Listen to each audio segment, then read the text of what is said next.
তাহলে আজকে আমরা কি করবো বলছি?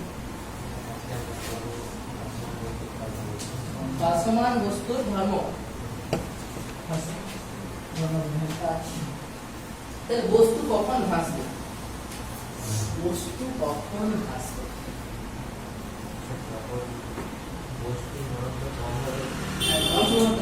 বস্তুর ঘনত্ব তরলের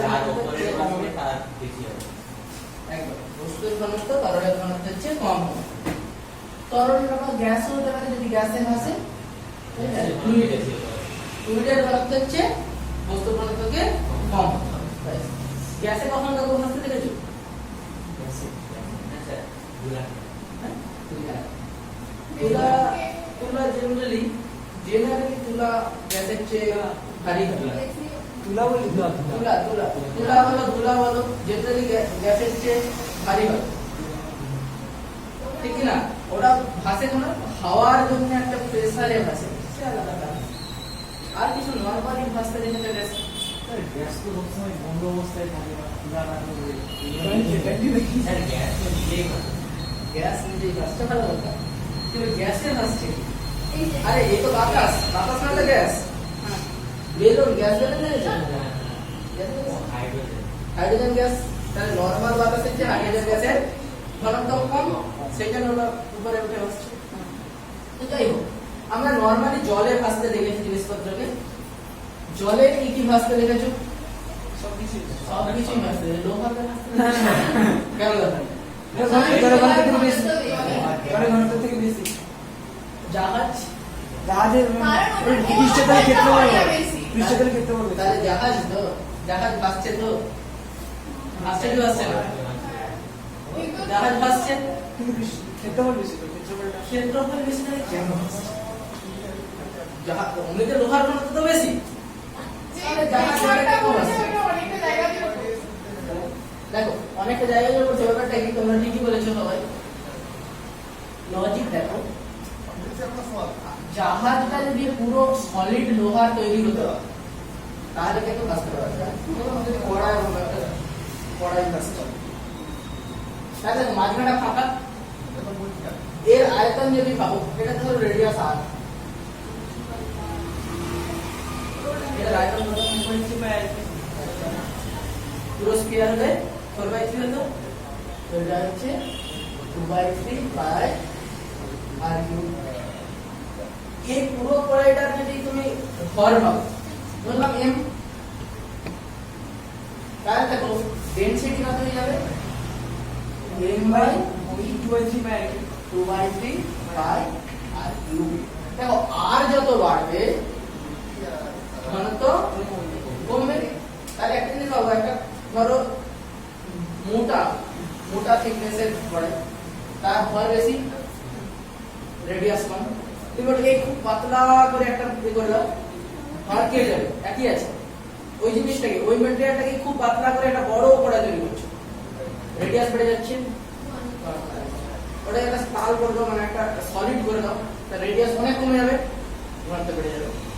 তাহলে যদি এই ঘনত্বটা জলের ঘনত্ব হচ্ছে কম, যদি এই সিগমা লেস দেন রো হয়ে যায় তবেই ভাসে। তাহলে অমনিতে একটা লোহার খন্ড কিন্তু ভাসতে পারবে না, সেটাকে একটা বিশেষ শেপ দিচ্ছি, মানে মাঝখানটা ফাঁকা করে দিচ্ছি। এটা তো এটা ফাঁকা দাও, তাহলে আপাতত ঘনত্বটা কমে যাচ্ছে। কলা গাছের ভেতরে কি আছে? বাতাস, ফাঁকা, এয়ার আছে, ওই আছে না। কলা গাছের মেটেরিয়াল যেটা, ওটা কিন্তু আমাদের জলের ঘনত্বের চেয়ে বেশি ঘন, কিন্তু ওর ভিতরে এয়ার আছে, আলটিমেট ঘনত্বটা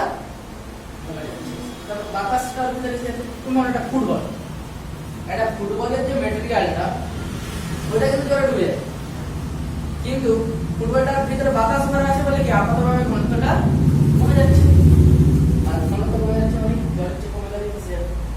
তুমি ফুটবলটাকে পাম্প একদম বের করে দিয়ে, বাতাস বের করে দিয়ে একদম চেপটে দিয়ে জলে দেবে, ডুবে যাবে। কিন্তু খুলিয়ে দাও, ভিতরে বাতাস ঢুকছে, তাহলে আলটিমেট আয়তন বেড়ে যাচ্ছে, কিন্তু মেটেরিয়াল ভর কমে যাচ্ছে। তাহলে ঘনত্ব আমাদের কমে যাচ্ছে ফুটবলের ক্ষেত্রে, যখন পাম্প দেওয়া যাচ্ছে, বাতাস যখন ভেতরে ঢোকা যায়। যাই হোক, আমাদের যে কোনো জিনিসকে ভাসতে গেলে তার মানে অবশ্যই তার ঘনত্ব জলের ঘনত্বের চেয়ে কম হতে হবে, ভালো কথা। কিন্তু জলের ঘনত্ব কম হলেই যে ভাসবে, এই ভাসার কিছু শর্ত আছে। দেখো অনেক রকম ভাবে ভাসতে পারে, আমরা আগের দিনে ডিসকাস করেছি।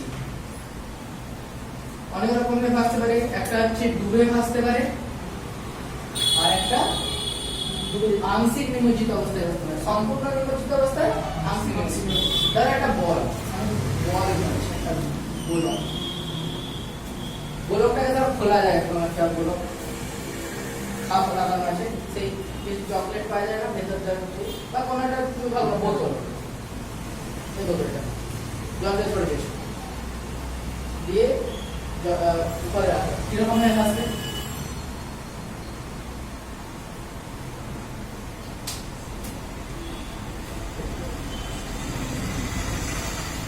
এইরকম হয়ে ভাসবে, মানে হালকা নিমজ্জিত অবস্থায় ভাসবে।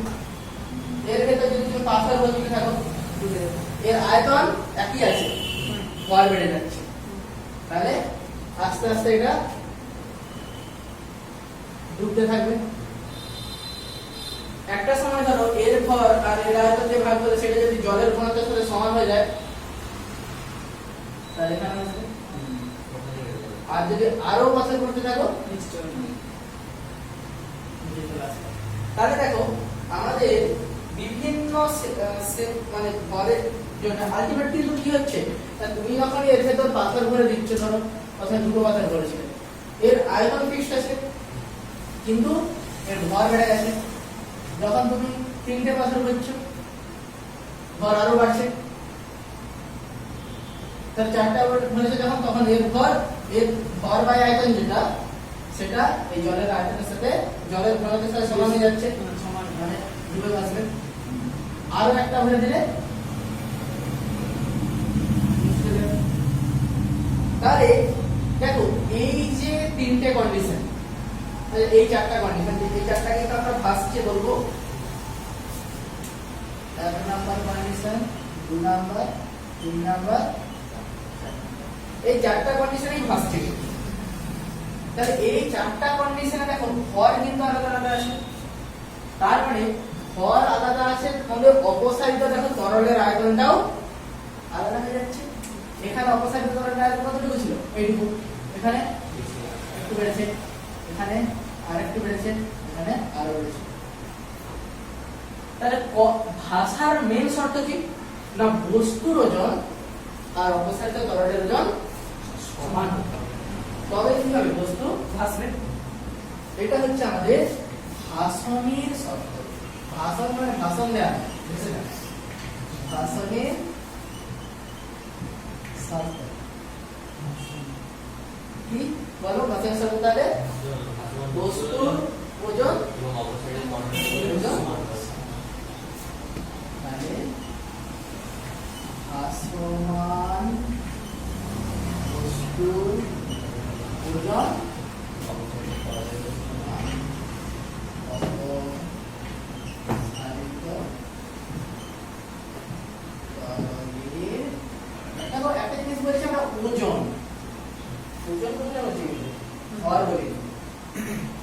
তাহলে এটা যদি কোন জায়গায় এমন একটা জায়গায় নিয়ে চলে গেছে অভিকর্ষের দ্বারা নেই, তখন কি হয়ে যাবে? তখন কিন্তু এরকম যে ভাসবে এরকম ব্যাপারটা আসছে না, লবতা বলে কনসেপ্টই আসছে না। যেখানে রাখবে সেখানে থেকে যাবে। দুপাশে জি এর কোন নাই, দুপাশে জি জিরো, নিচের দিকে ফোর্স জিরো, উপর দিকে ফোর্স জিরো। এমজি নিচের দিকে কি কাজ করে? এমজি। উপরের দিকে ভি রো জি, কিন্তু জি যদি জিরো না যায় দুটোই জিরো, এম যাই হোক ভি যাই হোক কোনো ব্যাপার না, তাহলে যেরকম থাকবে সেরকমই থেকে যাবে। তাহলে যদি বলো যে অবাধে পতনশীল, ধরো একটা বালতিতে তুমি জল নিয়েছো, তাই একটা বলকে ভাসিয়ে দিয়েছো, এবার যদি সেটা বালতিটাকে অবাধ দিয়ে ছেড়ে দাও, তাহলে বালতিটাকে অবাধে পতনশীল, তখন কিন্তু এইটাও জিরো, এটাও জিরো। তাহলে ওই বলটার কন্ডিশন আমাদের লবতা দ্বারা ডিনোট করা যাবে না, যেখানে থাকবে সেখানে থেকে যাবে, কোনো অসুবিধা নেই। একটা লিফটে এরকম ঘটনা আছে, তো লিফটে বালতি আছে, বালতিতে বল আছে বা কিছু আছে, তাহলে লিফটে দড়ি যদি কেটে যায়, আমাদের পতনশীল।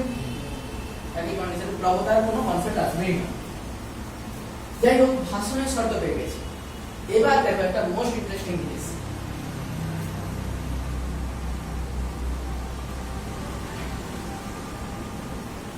এবার আমরা ধরো এমন একটা জিনিসকে ভাষাচ্ছি, এরকম একটা ব্লক চেয়ে ব্লক।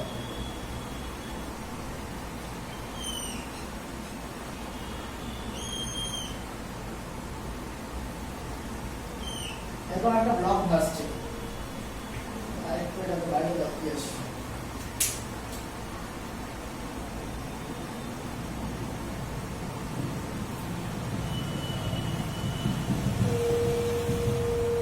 এর ভর কেন্দ্র কোথায়?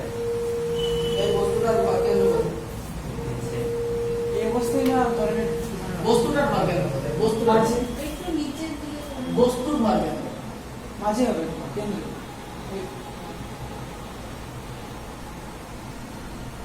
এরকম জায়গায়, তাই তো?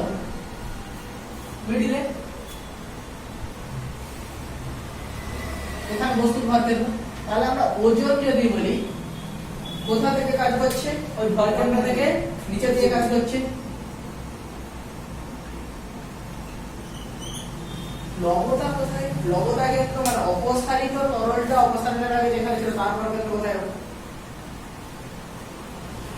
এই পয়েন্টটাই হবে না উপরে হবে, নিচে হবে, ডান দিকে হবে, বাম দিকে হবে? না, অপসারিত তরলটা হবে দেখো, অপসারিত তরল কত মধ্যে ছিল? এইটাই। তাহলে এইটার মিডিল বলতে কি করব? তাহলে এইরকম একটা জায়গায় অপসারিত তরলের ভর কেন্দ্র। অ্যাকচুয়ালি প্রবতা বলটা ওই বিন্দু দিয়ে কাজ করে। ওই বিন্দুটাকে বলছে প্রবতা কেন্দ্র। অপসারিত তরলটা অপসারণের আগে যেখানে ছিল তার যে ভর কেন্দ্র, সেটাকে বলা হয় প্রবতা কেন্দ্র।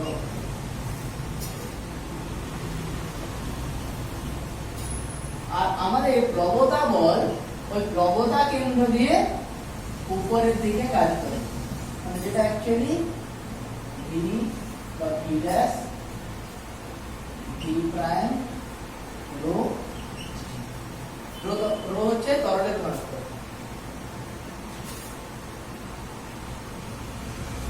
তরলের ঘনত্ব ভি প্রাইম নিমজ্জিত অংশের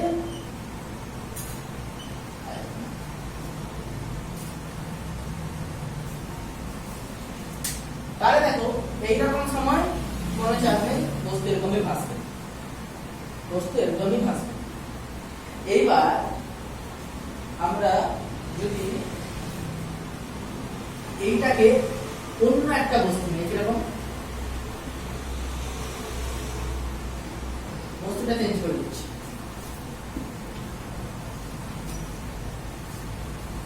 বস্তু চেঞ্জ করে যাচ্ছে আমাদের।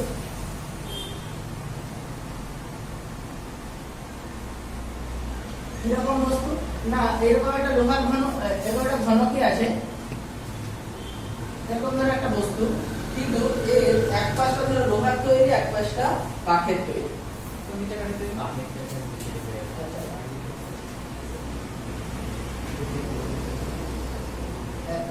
আর ওর কাছে এটা একটা লোহা, ঠিক আছে? ঢাকা থেকে দিকে শুয়ে আসছে নিচের দিকে না, সাইড দিকে আছে দেখি। আচ্ছা, হ্যাঁ একদম ঠিকই বলছো। যে পাশটা লোহা এটা উল্টে যাবে, উল্টে যাবে। Very good. তার আগে ঘটনাগুলো একটু দেখে নেই। ভর কেন্দ্র অমনিতে কোথায় থাকার কথা ছিল? মিডল থাকার কথা ছিল। যেহেতু পাশে লোহা আছে, ভর কেন্দ্র এসে যাচ্ছে। তাহলে এমজি কোথায় থেকে দিতে?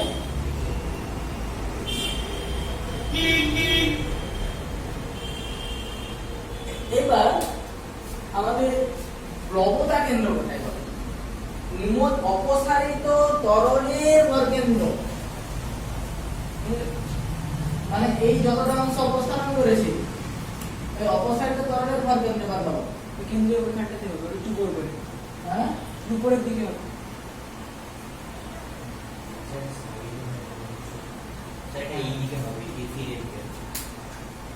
তাহলে ওই যে ছেদ বিন্দুটা ওখানেই হবে।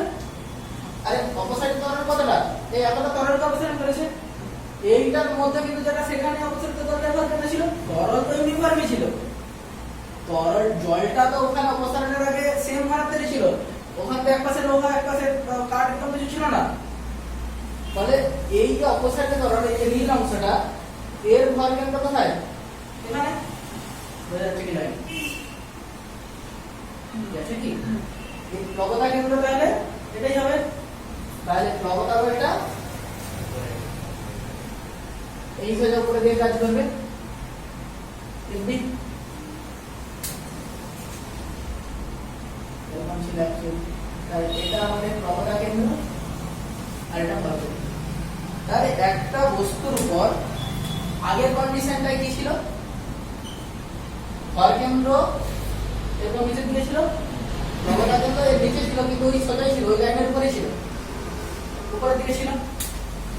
দেখো নিচের দিকে একটা টান হচ্ছে, উপরের দিকে একটা টান হচ্ছে, একই লাইনের উপর। এইটা নিচের দিকে টানছি, উপরের দিকে টানছি, এরকম ফিক্স থাকতে পারে, দুটো বাড়ি সমান। কিন্তু আমরা যদি এরকম ছিল, এই জায়গায় নিচের দিকে টানছি আর এই জায়গায় উপরের দিকে টানছি, কি হবে? হয়ে যাবে। তাহলে দেখো এইখানে নিচের দিকে ফোর্স, এখানে উপরের দিকে ফোর্স, এখানে কোন বলটা বেশি সেটা দিকটাই বলছিল, এটা নিচে চলে আসবে। যেদিকে বলটা ভারী গোল দিয়ে ঘুরবে, গোল দিয়ে ঘুরবে, এটা এরকম ঘুরতে পারে? হ্যাঁ এদিকে উঠতে পারে। কি করে ঘুরবে? আমি বলছি যে বলটা বেশি Ball সেন্সিটিভ is তো the same. বস্তুর ওজন অবস্থানিত হলে রোধের সমান হবে। এবারে কি হচ্ছে? আরে আমাদের টর্কের ব্যাপারটা ভাবো। এই ভর কেন্দ্র অ্যাকচুয়ালি কোথায়? এখানে। এই বস্তুর ভর কেন্দ্র এখানে। এর উপর ফোর্স এদিকে কাজ করছে। ঘুরবে তো। ভর কেন্দ্র আমি এটা বলি। আর আলটিমেট এই ফোর্সটা কোথায় কাজ করছে? উপরের দিকে। তাহলে এইরকম ঘুরতে পারতো। তাহলে এটা কি হবে? ঘুরে যাবে। তাহলে দেখো এই যে অংশটা ছিল, এই কোণে চলে আসে। এই অংশটা যে ছিল, এ কি হয়ে যাবে? রোটেট করে যাবে। তাহলে এই পুরোটাকে একদম ঘুরে দাও, কি হবে? না লাল অংশটা নিচে চলে আসবে না? তাহলে আমাদের এখন কন্ডিশনটা কি হয়ে যাচ্ছে দেখো, লোহার যে অংশটা,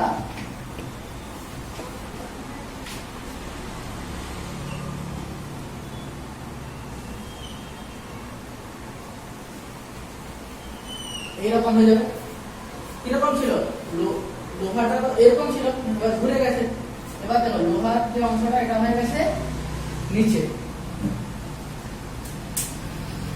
বস্তুর ওজন অপসারিত ত্বরণের ওজন সমান হবে। তাহলে যতটা ডুবে ছিল অতটাই ডুবে থাকে। এখানে তো কোনো এফেক্ট হয়নি। এবার দেখো বস্তুর ভর কেন্দ্র কোথায়? এইরকম একটা জায়গায়। প্লবতা কেন্দ্র কোথায়? এইটার মিডিলে। এই যতটা দূরে আছে এই মিডিল ধরে এরকম একটা জায়গায় প্লবতা কেন্দ্র হতে পারে।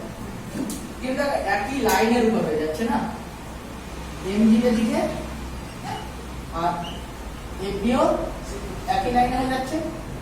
ফলে আর টর্ক প্রশ্ন আসবে না। ফলে বস্তুটা এবার সামনে ঠিকঠাক থাকবে। এইটা ছিল ভাষণের শর্ত। আর এটা করে কি হচ্ছে? সাম্যাবস্থায় তাহলে থাকছে। সাম্যাবস্থায় থাকা তাহলে শর্ত কি হচ্ছে? কেন্দ্র আর কেন্দ্র একই সমান, কেন্দ্র একই উলম্ব রেখায় থাকবে। সরলরেখায় তো থাকবেই, যে কোনো রেখা রেখা হলো এটা সরলরেখাই হয়, এটা এটা হলো সরলরেখাই হয়, কিন্তু রেখাটা উলম্ব, ভার্টিক্যাল উলম্ব সরলরেখা। তাহলে আমরা একটা জিনিস পেলাম, সাম্যের শর্ত। বোঝা গেছে কি যায় না? সাম্যের শর্তটা বুঝতে পেরেছে কিনা বলো? যদি কেউ বুঝতে না পারে আবার বলবো। বুঝা গেছে? তাহলে লিখো বস্তুর ভার কেন্দ্র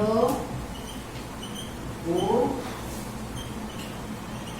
প্লবতা কেন্দ্র একই উলম্ব রেখায় Is it clear to everyone?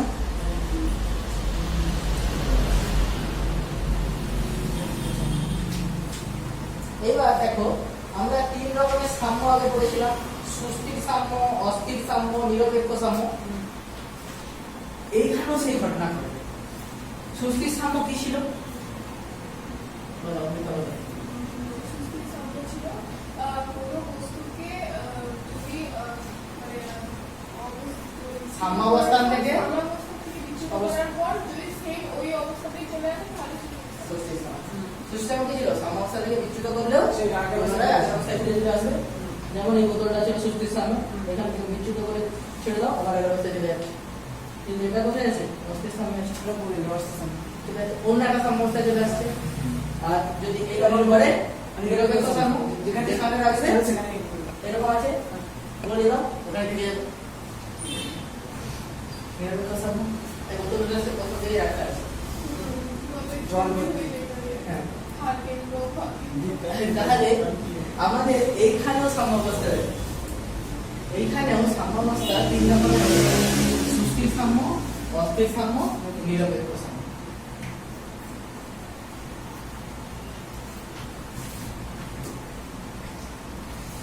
প্রথমত আমরা আসছি সুস্থির সাম্যে।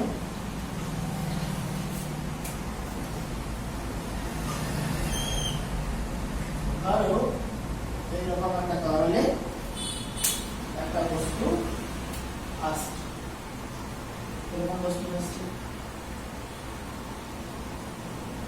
এরকম একটা ব্লক। এবার এই ব্লকটাকে তুমি কি করলে? এখানে ফেলে দিলে। আচ্ছা, এইরকম সময় ভর কেন্দ্র কোথায় আছে? প্রবতা কেন্দ্র কোথায় আছে বলো? ভর কেন্দ্র কোথায় আছে? এর মিডিলে। যদি এটা আমাদের কিন্তু নিচে হবে। আচ্ছা, না হয় এটাকে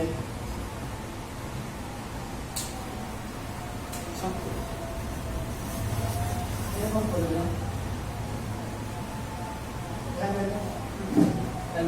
নিচে হবে, নিচে হবে। এখানে বা আগের কন্ডিশনটাও বলে ভর কেন্দ্র প্রবতা কেন্দ্র একই জায়গায় হতো। আরেকটু নিচে হবে, আরেকটু নিচে হবে। আরেকটু নিচে হবে। এর ভর কেন্দ্র এখানে, প্রবতা কেন্দ্র একই রকম রেখা আছে, সুস্থির সামনে আছে, মানে সাম্যাবস্থানে আছে, সামনে শর্ত কন্ডিশন হচ্ছে। এবার তুমি কি করছো? এটাকে মানে এখানে ফেলে দিয়েছো, কি হবে? তাহলে এই বিন্দুটা এদিকে চলে আসছে। এটা এখানে চলে আসবে, আর বিন্দুটা এদিকে চলে আসবে। আর কি হয়ে যাবে? হবে কি হবে না?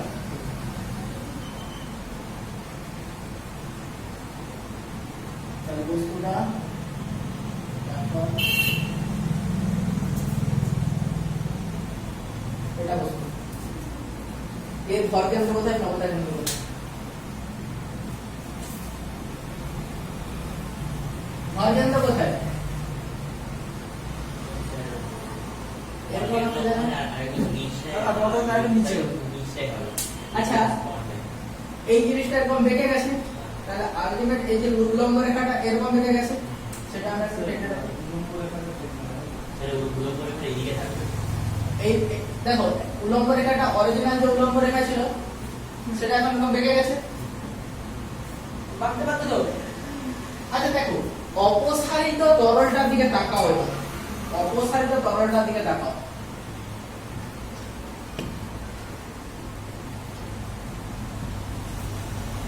এটা অপসারিত তরল, এর পার্কেন্দ্র কি মিডিলে হবে?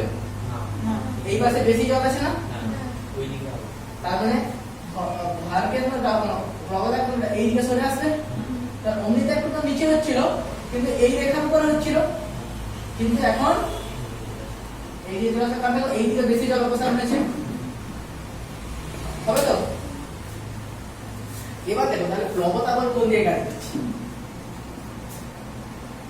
এই সোজা সরে থেকে ওজন কোন দিকে কাজ করছে? এটা আগের অবস্থায় ছিল না। এই যে প্রবতাটা দেখো, এই যে জলটা এক পাশে বেশি আছে, তাহলে অমনিতে এই উল্লম্ব রেখার উপর। আচ্ছা, আমি পাশাপাশি দুটো ছবি দেখে রাখি, তবে ক্লিয়ার হবে। আমরা যদি এই বস্তুটাকে মানে আগে আগে যে কন্ডিশনটা ছিল, ভর কেন্দ্র কোথায় ছিল? এখানে। লবতা কেন্দ্র কোথায় ছিল? এর নিচে। ভর কেন্দ্র ছিল এখানে, লবতা কেন্দ্র আছে ভর কেন্দ্র থেকে নিচের দিকে এমজি, আর ভর কেন্দ্রটা উপরের দিকে এফবি এমজি। এবার দেখো এটা যেমনি ভ্যালু দিয়েছো, লবতা কেন্দ্র এই পাশের দিকে জল বেড়ে গেছে, এই পাশের দিকে জল বেড়ে গেছে, তাহলে লবতা কেন্দ্র এখান থেকে এই পাশে শিফট করবে।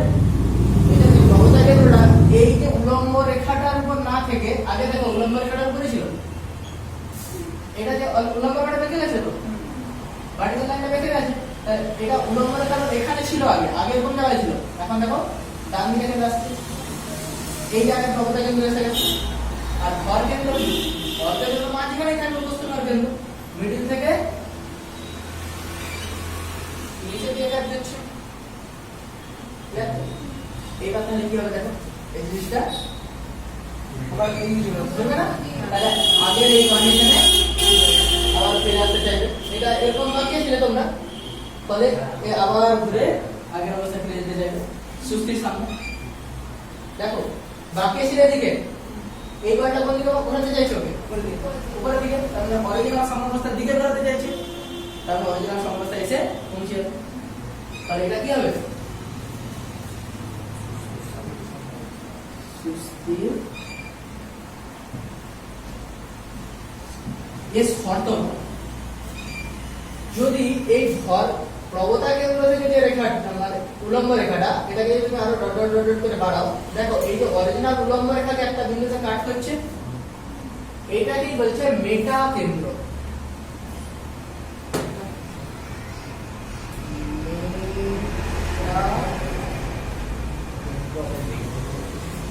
মেটা কেন্দ্র মানে হচ্ছে তোমার লবতা কেন্দ্রগামী উলম্ব রেখা, লবতা কেন্দ্রগামী উলম্ব রেখা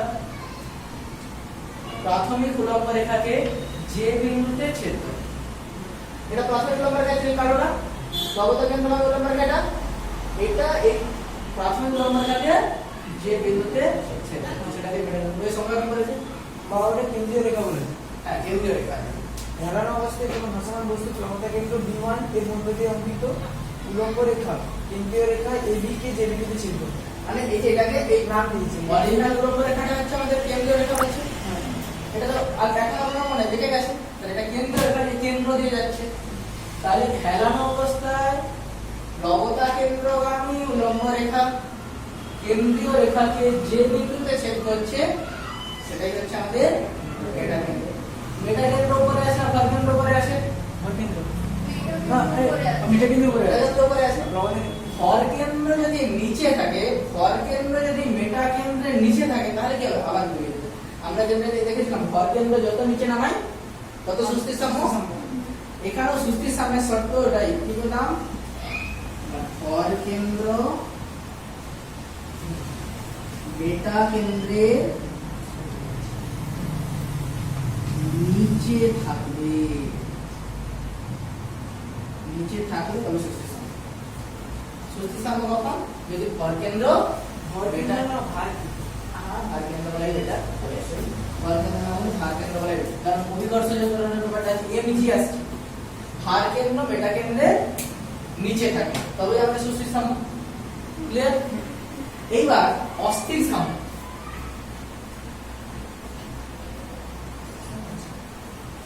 অস্থির সাম্য। আচ্ছা, ধরো এটা মোটা ব্লক, এটা বোতলটা, এই বোতলটা যদি এইরকম ভাসে, খালি বোতল এটা ছুঁড়ে দিয়েছে জলে, কিরকম ভাসে? এরকম ভাসে না এরকম ভাসে? এরকম ভাসে।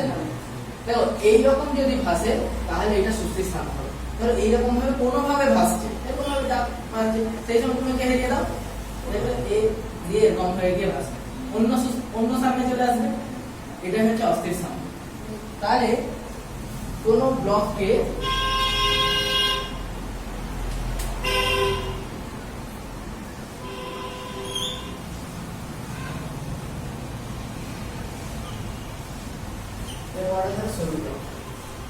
এরকম হয়ে গেছে,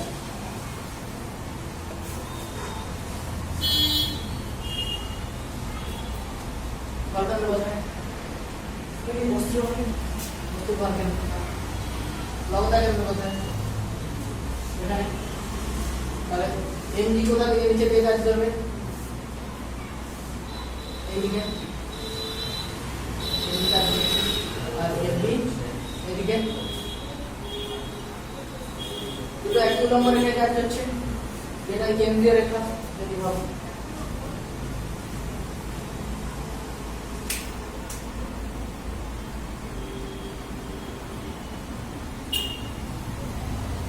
এই রেখা আবার আগের মতো এটা রেখে দিয়ে দাও রেখে দিয়ে দিলে কি হবে ধরো এরকম আসছে এরকম আসছে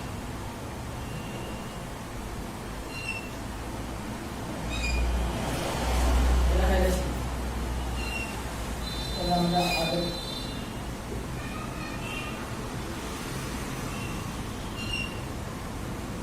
এটা এখন দেখো বস্তুটা ভর দেবো কোথায় একটু নিচের দিকে বস্তু ভর দেবো জাস্ট এখান থেকে এখানে চলে আসছে এছাড়া বেশি তো হয়নি এখানে ছিল এখানে চলে আসছে সাইড দিয়ে চলে আসছে একটু হয়তো নিচে নামবে একটু নিচে আসবে এইরকম এটা একটু নেমেছে তো এমজি কোন জায়গায় কাজ করছে সোজা নিচের দিকে সোজা এই দিকে কাজ করছে আমাদের এমজি আচ্ছা কেন্দ্রীয় রেখাটা কিরকম আছে কেন্দ্রীয় রেখাটা এখন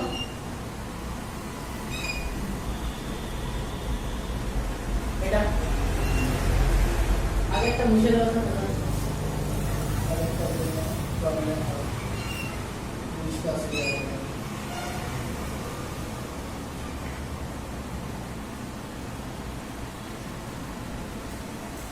লবতা কেন্দ্র কোথায় ডান দিকে সরে যাবে অবশ্যই ডান দিকে সরে যাবে তার মানে এরকম জায়গায় ছিল একটু সরে আসবে এখানে এইরকম জায়গায় লবতা কেন্দ্র হবে কোন দিকে উপরের দিকে এটা উল্লম্ব রেখা কোথায় কাট করছে এই বিন্দুতে এটা তো উল্লম্ব রেখা ছিল তাহলে এইটাই হচ্ছে মেটা কেন্দ্র দেখো লবতা কোন দিকে কাজ করছে এই সোজা উপরের দিকে আর ভর কেন্দ্রটা কোথায় এইদিকে এটা কোন দিকে ঘুরবে এদিকে ঘুরতে হবে ভর কেন্দ্রের সাথে করবো না এটা আরো এর পাশে ঘুরে যাবে তাহলে আলটিমেট এটা আরো শুয়ে গিয়ে একদম নিচের দিকে কোন জায়গায় চলে আসবে এটা এটা এরকম আরো ঘুরে যাবে তাহলে কি আগের সাম্যাবস্থায় যেতে পারছে পারছে না তো নতুন সাম্যাবস্থায় এসে যাচ্ছে তাহলে এখানে দেখো মেটা কেন্দ্র ভর কেন্দ্রের উপরে আছে না নিচে আছে এটা কিন্তু নিচে আছে ভর কেন্দ্র উপরে আছে তাহলে দেখো ভর কেন্দ্র নিচে থাকলে সুস্থি স্তম্ভ ভর কেন্দ্র উপরে উঠলেই তো অস্থির স্তম্ভ হবে স্বাভাবিক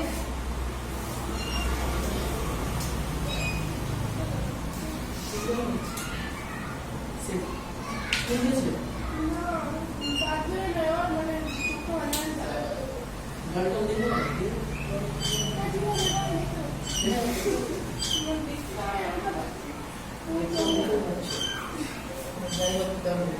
আরে এটা বুঝতে পেরেছো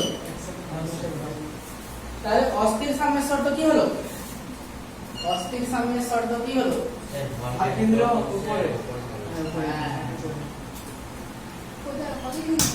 অস্থির সাম্য ভর কেন্দ্র কার উপরে থাকবে মেটা কেন্দ্রের উপরে মেটা কেন্দ্রের উপরে ভর কেন্দ্র মেটা কেন্দ্রের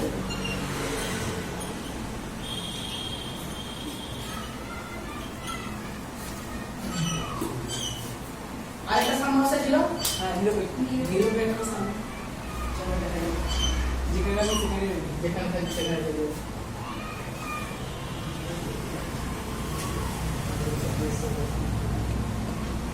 ধরো একটা ফুটবল ভাসছে জলের উপর ফুটবল ভাসছে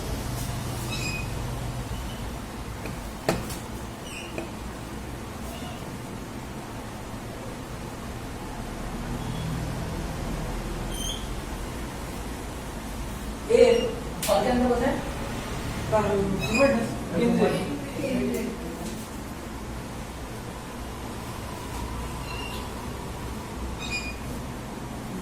মেটা কেন্দ্র এই প্লবতা কেন্দ্র কোথায়? ওটা কিন্তু বুঝেছি এটা নিচে এটা তাহলে দেখো এই স্যার নিচের দিকে কাজ করছিল এনজি, এই যে উপরে দিকে কাজ করছে এনজি। তাহলে আচ্ছা উল্লম্ব রেখা কোথায়? মানে যেটা আমাদের কেন্দ্রীয় রেখা, এটা দুজনে একই উল্লম্ব রেখায় আছে। এইবার দেখো এটাকে তুমি ঘুরিয়ে দাও, মানে ফুটবলটাকে ঘুরিয়ে দাও, তুমি বুঝতে পারবে? একই রকম থাকবে, শুধু আমরা ভাবতে পারি যে উল্লম্ব রেখাটা ঘুরে গেছে। উল্লম্ব রেখাটা এখন ধরলাম এইরকম হয়ে গেছে, উল্লম্ব রেখাটা চেঞ্জ হয়ে গেছে। উল্লম্ব রেখাটা এটা ওসে ঘোরানোর পর বস্তুটা ঘুরিয়ে দিয়েছে, জাস্ট এই যে এইদিকে ছিল এটাকে এরকম ঘুরিয়ে দিয়েছে, এরকম ছিল এরকম ঘুরিয়ে দিয়েছে। মানে এই রেখাটা তো ঘুরে গেছে, রেখাটা ঘুরে গেছে, জিনিসটা কিরকমই আছে। ভরকেন্দ্র কোথায়? এখানেই আছে। এটা কিন্তু মেটা কেন্দ্র কোথায়? এখানেই আছে। তাহলে অপসারণ করলে তো কোনো জিনিস নাই। এবারে দেখো প্লবতা কেন্দ্রগামী, এটা প্লবতা কেন্দ্র, ভরকেন্দ্র এটা প্লবতা কেন্দ্র, এটা প্লবতা কেন্দ্র। এটা ভরকেন্দ্রগামী উল্লম্ব প্লবতা কেন্দ্রগামী উল্লম্ব রেখা, কেন্দ্র রেখা এখন কিন্তু ছেদ করছে, ভরকেন্দ্রে ছেদ করছে, তার মানে এটাই মেটা কেন্দ্র, ওটাই মেটা কেন্দ্র।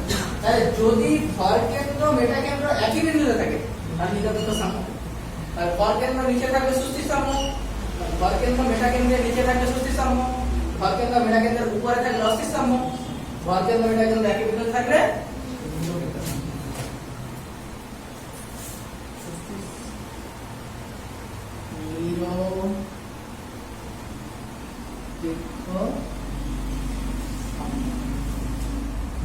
কখন হবে?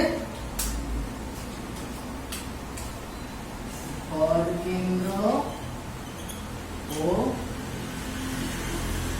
মেটা কেন্দ্র একই বিন্দুতে।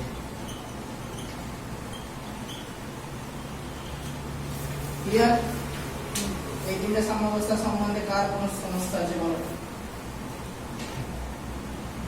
যদি কেউ ভেবে দেখো পরে বুঝে নেবো, সে এখনই বলে, পরে বুঝতে পারবে না, এখনই বুঝবে, যা ডাউট এখনই ক্লিয়ার করে যাবে।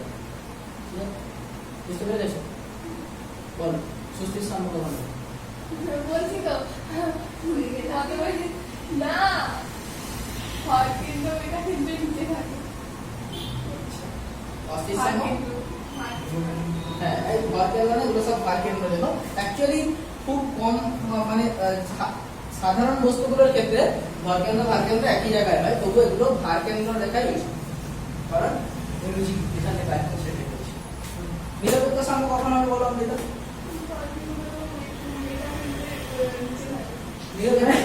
না আরেকটা বাকি আছে, বলতে আরেকটা বাকি আছে। কিরকম করে নিরপেক্ষ সাম্য কখন হবে? ভরকেন্দ্র আর মেটা কেন্দ্র একই বিন্দুতে। ঠিক আছে, আর কি করে ভুলে যাও?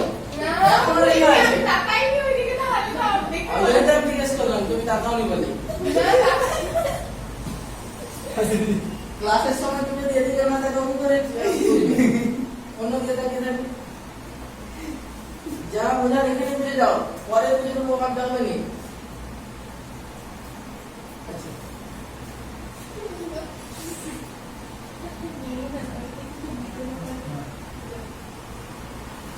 এবার আসছি আমরা গ্যাসের ক্ষেত্রে। গ্যাস একই কথা, গ্যাসে কোনো জিনিস ভাসলেও আমাদের কন্ডিশন কি সেম, যে বস্তুটা ভাসবে তার ওজন গ্যাসের ওজন হচ্ছে, মানে তার ঘনত্ব গ্যাসের ঘনত্ব হচ্ছে কম হবে, মানে বস্তুর ওজন অপসারিত গ্যাসের ওজনের চেয়ে কম হবে। অপসারিত গ্যাসের সমান ওজন উপর কি করবে? বেলুনের ক্ষেত্রে যেটা হয়, গ্যাস বেলুনের ক্ষেত্রে এবার তোমাদেরকে যদি বলে যে 1 কেজি তুলো বেশি ভারী 1 কেজি লোহা বেশি ভারী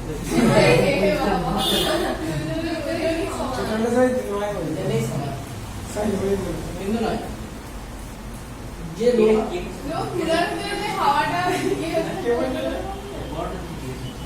দাদাগিরির প্রশ্ন নয় ফিজিক্সের প্রশ্ন এবার লোহা বেশি ভারী। লোহা বেশি ভারী না 1 কেজি তুলা বেশি লোহা বেশি না ভার না সবাই বলে যেটা কন্ডিশন দুটো হবে লোহাও বেশি ভারী হতে পারে তুলাও বেশি ভারী হতে পারে দেখো ধরো তুমি লোহা তুলা দুটোকেই 22 স্থানে ওজন করে নিয়ে এসেছো দুটোকেই ওজন করেছো 22 স্থানে তাহলে 1 কেজি তুলাতেও 1 কেজি তুলা আছে 1 কেজি লোহাতেও 1 কেজি মেটেরিয়াল আছে এবার দুটোকে বাড়িতে নিয়ে আসো তাহলে ওজন করেছো কোথায় 22 স্থানে নিয়ে এসেছো কোথায় পূর্ণ স্থান 22 স্থানে এবার কোনটাকে হালকা লাগবে লোহা লোহাকে কারণ তুলার আয়তন বেশি তুলার উপর লবণতা বেশি হবে ফলে তুলা হালকা লাগবে দুটোকে ওজন করে এনেছো 22 স্থানে তারপর 22 স্থানে এসে যদি দেখো অবশ্যই তুলাকে হালকা লাগবে কারণ তুলার উপর লবণতা বেশি তুলার আয়তন বেশি এবার বায়ুতে ওজন করেছো বায়ুতে 1 কেজি তুলা ওজন করেছো 1 কেজি লোহা ওজন করেছো এখন তুলাকে কি লাগছে তুলাকে 22 স্থানে নিয়ে চলে তুলা বেশি ভারী হয়ে যাবে বায়ু পূর্ণ দুটো ওজন করলে একই হবে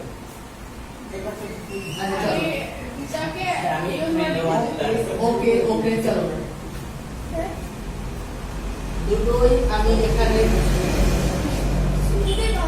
তাহলে শুন নাই বলি ধরো এই পাশে থাকো ওই পাশে থাকো মন দিয়ে থাকো এইটা আমাদের ভ্যাকুয়াম বায়ু শূন্য স্থান আর বাইরে তো বায়ু আছে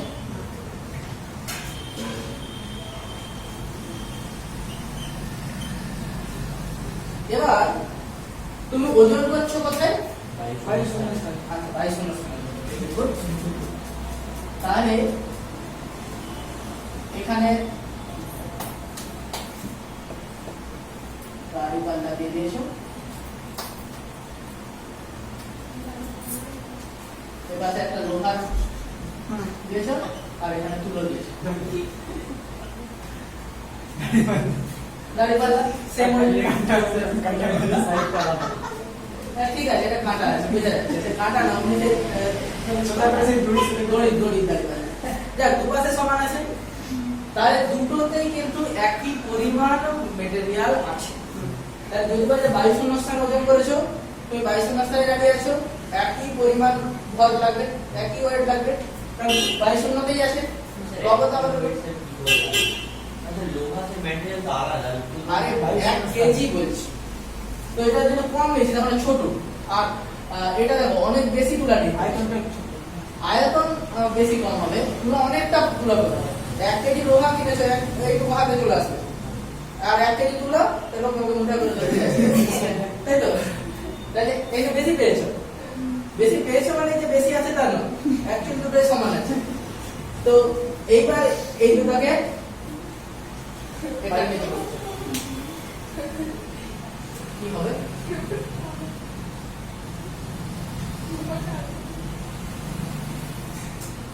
তুলা উপরে উঠে যাবে লবতা বল কার উপর বেশি কাজ করবে তুলার আয়তন বেশি তুলা বেশি বায়ুকে অপসারণ করবে তাহলে তুলার ওজনটা কম মনে হবে তুলোর আপাত ওজন বেশি না কম কম হবে এটা বোঝা গেছে কি যায় এরপর বেশি লবতা কাজ করছে তাহলে ওয়েট করেছে কোথায় এখানে ওজন করে এখানে নিয়ে গেছে উল্টো কেস করছে এটা স্যার এখানে তাহলে তো লোহাটা কম হয়ে যাবে আর বায়ু এখানে বড়টা তাহলে দেখো এখন এখানেও 1 কেজি অরিজিনাল যদি ম্যাটেরিয়াল পাবো এখানেও 1 কেজি আছে এখানেও 1 কেজি আছে কিন্তু দেখে কি মনে হচ্ছে তুলা কম আছে এবারে 22 স্থানে ওজন করছো তুমি বলছো না আমার দাঁড়ি পাল্লা কলেজে এটা দেখা দাও না আমাকে তো বাধ্য হয়ে কি করতে হবে, তুলাকে এই পরিমাণ ছিল, এর সাথে তোমাকে আরো একটু তুলো অ্যাড করতে হবে, এক্সট্রা তুলো দিতে হয়েছে, তবে অনুভূমি হয়েছে। এখন কি মনে হচ্ছে, লোহা তুলো সেম 1 কেজি তুলো 1 কেজি লোহা তুমি ওজন করেছো 22 শূন্যস্থানে। বেশি কে আছে, তুলো কিন্তু বেশি আছে, কারণ তুলোর উপর প্রবতা বেশি ছিল, সমান করতে গিয়ে তুলোকে বেশি দিতে হয়েছে। এবার এটাকে তুমি 22 শূন্যস্থানে নিয়ে চলে আসো। তাহলে কি আপনার প্রবতা কাজ করছে, করছে না? তাহলে এখন কি হবে,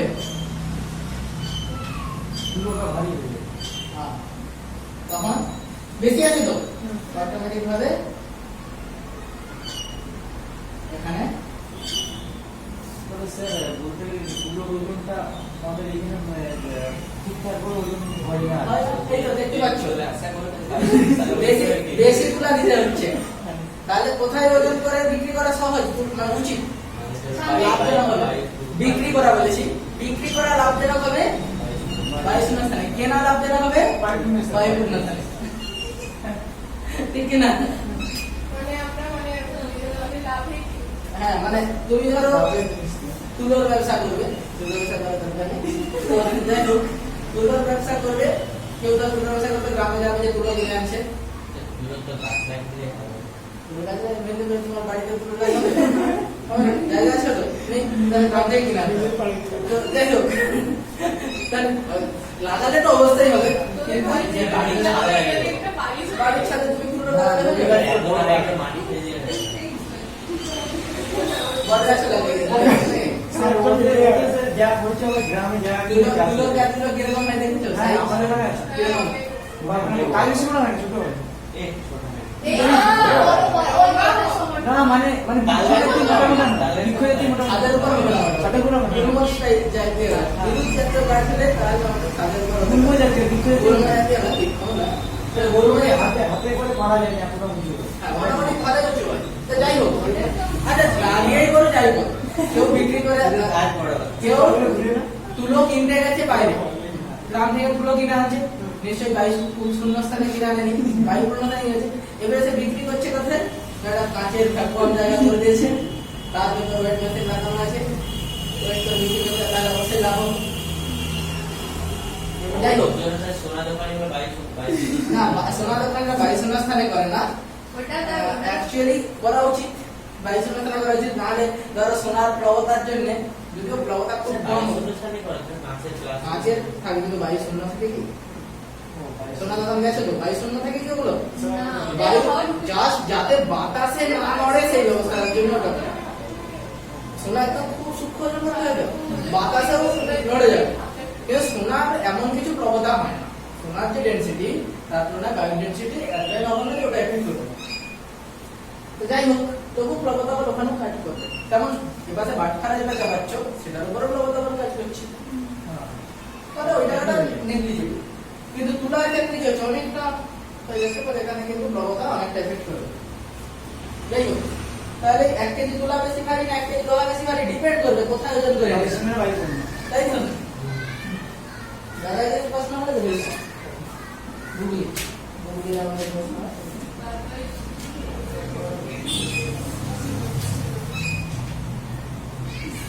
এইবার ধরো তুমি চলন্ত লিফটের উপর একটা বস্তুকে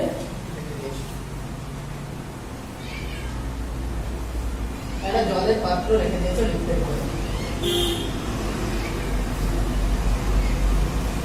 কি হবে, কিছুই হবে না, জি এর জায়গায় কি হবে, উপরে উঠলে জি প্লাসে, উপরে যদি ত্বরণ সহ ওঠে জি প্লাসে, উপরে যদি মন্দন সহ ওঠে জি মাইনাসে, নিচে যদি ত্বরণ সহ নামে জি মাইনাসে, নিচে মন্দন সহ নামলে প্লাসে জি প্লাসে। তাহলে কোনো এফেক্ট হচ্ছে না, একই থাকবে, কিন্তু লিফটের তার ছেড়ে গেলে বস্তু মানে প্রবণতা 0 হয়ে যাবে, কোনো ব্যাপার নয়, ওটা আমি লিখছি না, বুঝতে তো পারছো। mg যা পেয়েছিল অপসারিত তরলের ওজন mg হচ্ছিল, তাহলে আমরা প্লবতা বল যে বলছিলাম v রো g জি না বলে। এইবার সবচেয়ে ইন্টারেস্টিং জিনিস হচ্ছে, একটা ধরো জলের বোতল ত্বরণ সহ এইদিকে নিয়ে যাচ্ছে, ত্বরণ সহ, তাহলে জলের উপরিতলটা কিরকম? অমনিতে উপরিতল কিরকম হয়? অনুভূমিক হয়। ত্বরণ সহ নিয়ে গেলে অনুভূমিক হবে না কিছু চেঞ্জ হবে? চেঞ্জ কিরকম চেঞ্জ হবে? চলো দেখা যাক কতটা চেঞ্জ হবে, কি চেঞ্জ হবে। ধরো এরকম একটা জলের পাত্র, তার উপর নর্মালি জল কি থাকে? ফরেনারটা এবার পাত্রটাকে একটা গাড়িয়ে বসিয়ে উইথ অ্যাক্সিলারেশন নিয়ে যাচ্ছ, টেনে নিয়ে যাচ্ছ। অ্যাক্সিলারেশন দিয়ে দিলে কি হবে না, এইখানে জলের তলটা আর অনুভূমি না থেকে এইরকম হয়ে যাবে। এটা লাগবে না, এটা অরিজিনাল ছিল, এখন তলটা কেমন হয়ে গেছে? সামনের দিকটা নিচে নেমে গেছে। যদি বলে যে কতটা নামবে, মানে এই যে অ্যাঙ্গেলটা সৃষ্টি হচ্ছে, এই অ্যাঙ্গেলটা যদি আমাকে জানতে চাই, থিটা, এই থিটাটা কত হবে, সেটা ডিপেন্ড করবে কত অ্যাক্সিলারেশন নিয়ে যাচ্ছ। অ্যাক্সিলারেশন যত বেশি হবে তত অ্যাঙ্গেল বাড়বে। অ্যাক্সিলারেশন 0 করে দাও, সেটা কি হয়ে যাবে? দেখা যাক কি করে পাওয়া যাবে। দেখো এই পুরো পাত্রটা যাচ্ছে, মানে তার সাথে পুরো জলটাই যাচ্ছে। এইখানে আমরা একটা সিলিন্ড্রিক্যাল অংশ কল্পনা করছি। এরকম কোনো সিলিন্ডার নেই, এরকম সিলিন্ড্রিক্যাল ধর একটা জলের অংশ আমরা ধরছি যে এইরকম অংশের জল, সেটা কি হবে? সেটাও এই অ্যাক্সিলারেশন নিয়ে যাচ্ছে, সেটাও এই অ্যাক্সিলারেশন নিয়ে যাচ্ছে। আরে পাত্র অ্যাক্সিলারেশন নিয়ে গেলে ওই জায়গাটাতে যেতে পারতো। তাহলে অ্যাক্সিলারেশন পাচ্ছে কোথা থেকে? নিশ্চয়ই ফোর্স আসছে। তাহলে ফোর্স কি করে আসছে? দেখো এই জায়গায় একটা প্রেসার কাজ হচ্ছে, সাপোজ দিস ইজ P1, এই জায়গায় একটা প্রেসার কাজ করছে, সাপোজ দিস ইজ P2। জলের যে কোনো গভীরতায় সব দিকেই চাপ সমান হয়। তাহলে এখানে এদিকেও চাপ P2, এদিকেও P2। তাহলে আমরা আলটিমেট আমাদের চাই এই সিলিন্ড্রিক্যাল অংশটার উপর কত চাপ পড়ছে, এখানে P2 আর এখানে P1। চাপটা কত হবে কিসের উপর ডিপেন্ড করবে না, এই উপরের অংশ থেকে এই জায়গায় হাইটের উপর h1 আর P1 এর বেশি হবে, h2। দেখো কোন দিকে যাচ্ছে, এইদিকে। তাহলে ফোর্স কোনটা বেশি হতে হবে? এই পাশ থেকে ফোর্স বেশি হতে হবে। এইখানে ফোর্স যদি বলো F1, F1 সমান কত? P1 * A। এইখানে ফোর্স P2 * A। এই ফোর্সটা কোন দিকে? এইদিকে। এই ফোর্সটা এদিকে, যেহেতু সামনের দিকে যাচ্ছে তার মানে F1 greater than F2। তাহলে দেখো F1 কত? H1 rho g into A, R P1 H1 rho g, P1 H1 rho g কোন দিকে যাচ্ছে? ডান দিকে। এই সিলিন্ড্রিক্যাল অংশটার উপর এখানে বল পড়ছে F1 ডান দিকে, আর এখানে P2 এর জন্য বলটা আসছে F2 বাম দিকে। তাহলে যেহেতু ডান দিকে ত্বরণ, তাহলে ডান দিকের ফোর্সটা বেশি। ডান দিকের ফোর্স কোনটা? F1। হবে তো? P1 কত? H1 rho g। P2 কত? H2 rho g। তাহলে অসিলেটর প্রবলেম কি? তাহলে নেট ফোর্স কত হচ্ছে এই সিলিন্ড্রিক্যাল অংশটার উপর? নেট ফোর্স এটা F1 - F2। Very good. বলো F1 - F2 ভ্যালু কত হবে? H1 - H2 H1 - H2 into rho g into rho g। Automatic H1 rho g এ মাইনাস H2 rho g। তাহলে H1 - H2 rho g। এটা কি F net এই অংশের। এবার দেখো তাহলে এই অংশের যে ত্বরণ ভাবো, এই ত্বরণে যাচ্ছে, এই অংশের উপর বল কত কাজ করছে? এই সিলিন্ড্রিক্যাল অংশের ভর কত? ওই সিলিন্ড্রিক্যাল অংশের আয়তন ইনটু ঘনত্ব। বলো সিলিন্ড্রিক্যাল অংশের আয়তন কত হবে? তাহলে এল একটা দৈর্ঘ্য ধরতে হবে, তাই তো? ধরলাম এই সিলিন্ডারটার লেন্থ আমাদের এল। সিলিন্ডার চোখ সিলিন্ডার মানে হচ্ছে পায়াসের এইচ মানে এল, এ ইন্টু এল, কত এল নাম্বার ইন্টু দৈর্ঘ্য, এ ইন্টু এল, এটাই হচ্ছে আমাদের আয়তন। এর সাথে ঘনত্ব গুণ করে দাও, হবে কি হবে না। তাহলে অ্যাক্সিলারেশন কি? বল আর ভরের সাথে এ সমান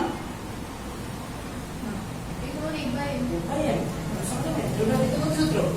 তাহলে এই যে অ্যাক্সিলারেশন পেয়েছিলাম এ, এটা actually F net M, F net কত? h1 minus h2 rho g m কত? a l rho। তাহলে কি পেলে? और a equal to h1 minus h2 by l into g হবে। আচ্ছা, এই যে অ্যাঙ্গেলটা, এই অ্যাঙ্গেলটা যদি ভাবো দৈর্ঘ্য আর উচ্চতা, এটাই তো অ্যাঙ্গেল। দেখো আপনারা যদি এই অ্যাঙ্গেলটা বলি, তোমাদের মনে হবে যে এই অ্যাঙ্গেলটা তো আলাদা। যতটা আমাদের নীল ডট দিয়েছি, এই অ্যাঙ্গেলটা কথা বলো, এই অ্যাঙ্গেলটা আর এই পুরো অ্যাঙ্গেলটা সেম।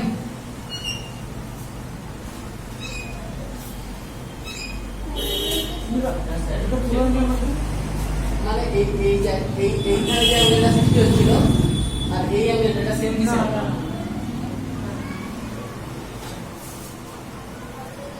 এইটা ছিল আমাদের তরলের অরিজিনাল সারফেস।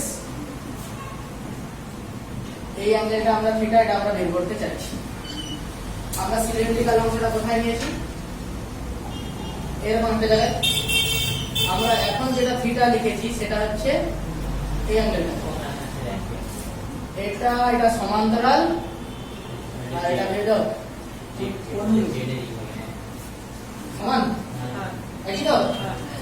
তার মানে আমরা এই যে অ্যাঙ্গেলটা থিটা চাইছি, এই থিটাটা অ্যাকচুয়ালি কি না, এটা হচ্ছে লম্ব আর ভূমি বলতে এল।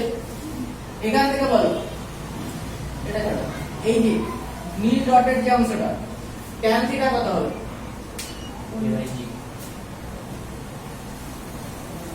এই ভূমির সাথে ট্যান থিটা লম্ব ভূমি লম্ব। দেখো এখান পর্যন্ত পুরোটা h1, এইটুকুটা h2, তাহলে এই যে অংশটা h1 minus h2 by l হবে কি হবে? দেখো বুঝতে না পারলে বলো। দেখো এটা h1 minus h2 আর এই দৈর্ঘ্যটা তো l, tan থিটা সমান h1 minus h2 by l। এখান থেকে বলো h1 minus h2 by l কত হচ্ছে? a by g by g। a by g সমান h1 minus h2 by l সমান tan থিটা। থিটা কত হবে? tan inverse. এটা প্রুফ করতে নাই পরীক্ষায়। দেখাও যে a তরঙ্গে যদি একটা তল যায় তাহলে এখানে স্যার আপনি এই সমান যে এই রোটা দেখুন, এটা না স্যার একদম এটা এই সিলিন্ড্রিক্যাল অংশটার পর এই সিলিন্ড্রিক্যাল যতটা জল আছে এই অংশটার ভর কত হবে? এই অংশটার উপরে তো ফোর্স, এটা এই সিলিন্ড্রিক্যাল অংশের পর ফোর্স, এটা তাহলে সিলিন্ড্রিক্যাল অংশের পর ফোর্সকে সিলিন্ড্রিক্যাল অংশের ভরকে ভাগ করে দিতে পারো তো, যেটা বলেছি F net by m। বলো এটার ভর কত হবে? এটার আয়তন কত? ও চোঙের আয়তন কত হয়? বস্তুর ক্ষেত্রফল একটু দৈর্ঘ্য, এটা কত? a, এটা l। তাহলে এই a টা কি অ্যাকচুয়ালি v, আয়তনের সাথে ঘনত্ব গুণ করে দেই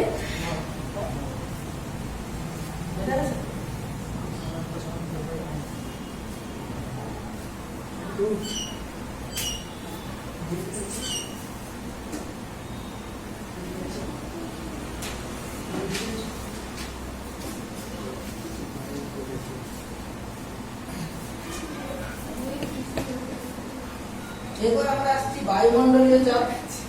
এটা বইয়ে গেলে ওই তো, ওর আগে তো। আর আগে চলো, আরো আগে।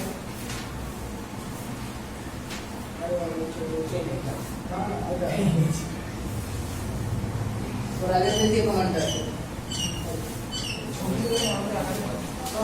বইয়ের ব্যাপারে আমি কিছু বলছি না, সব বইই আছে এটা। এরপর আমরা আসছি টরিস্ফেরিক পরীক্ষা। করেছো একদম ছোটবেলা থেকে। বায়ুমণ্ডলীয় চাপ 76 সেমি জলস্তম্ভের চাপের সাথে সমান। 10.3 মিনিট আসলাম। 10.3 মিটার জলস্তম্ভের চাপের সমান। তাহলে 76 সেমি জলস্তম্ভের চাপের সাথে যে সমান, এটা কি পরীক্ষা করলেন? টরিসের একটা শূন্য পরীক্ষা করেছিলেন। কি করেছিলেন না, একটা পারদে একটা নলে পারদ ধরে নিয়েছিলেন, আর পারদটাকে উল্টে একটা পারদের পাত্রের উপর রেখে দিয়েছিলেন।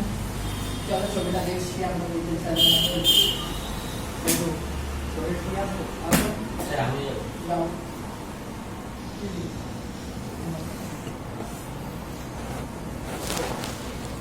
পুরো পড়ে যাবে। তারা যা নিয়ে আসলে পড়ে যাবে।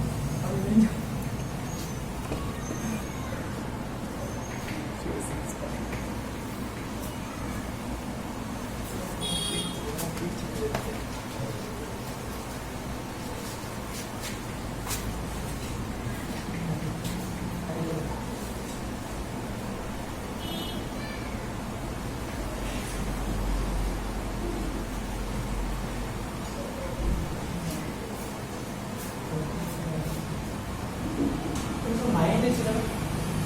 ওকে দুটো কথা লাইন আরো ছোট কথা এইতে আছে, এইতে ছিল। কি ছিল? একটা পারদের উপর একটা নল নিয়েছিল, সরু একটা নল। নলটায় প্রথমে পারদ ভর্তি করে দেওয়া হয়েছে, তারপর একটা পারদের পাত্রের উপর এটাকে উল্টে বসিয়ে দেওয়া হয়েছে।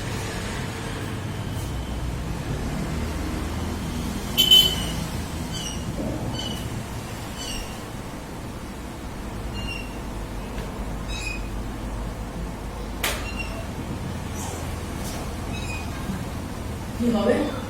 ওই পারদটা উপর দিয়ে উঠে যাবে। তারপর কি হবে? ওই জায়গাটার উপরে। মানে অ্যাকচুয়ালি তো ভর্তি ছিল, উঠবে না। ভর্তি ছিল। আরে পারদটাকে প্রথমে এরকম ভর্তি করা হয়েছিল, হ্যাঁ। এটাকে আঙুল দিয়ে চেপে এখানে ডুবিয়ে, এটা এ এটা বি, এই পয়েন্টটা এ এটা বি, আর উল্টে দেওয়া আছে। পারদ প্রথমে ভর্তি করা হয়েছে, তারপর উল্টে এখানে রেখে এটা আঙুল দিয়ে চেপে রেখে উল্টে এখানে রাখা আছে, যে আমরা সরিয়ে নিলাম। তাহলে পারদটা নিয়ে এবার পারদটা কি হবে? নিচে নেমে আসবে ভর্তি হয়ে। কিন্তু এসে এখানে একটা জায়গায় এসে এটা হচ্ছে 76 সেমি জায়গায় এসে বলছি পারদের নামটা এবং ভালো কথা অবশ্যই কেন না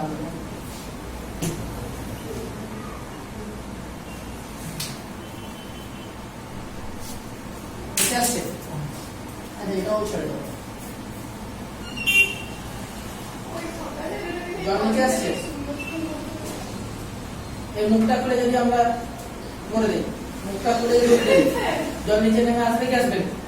আসবে। কিন্তু ওটা তো ভর্তি ছিল। হ্যাঁ এটা ভর্তি ছিল, কিন্তু এখানে ফাঁকা আছে, ছেড়ে দিয়েছে হাত।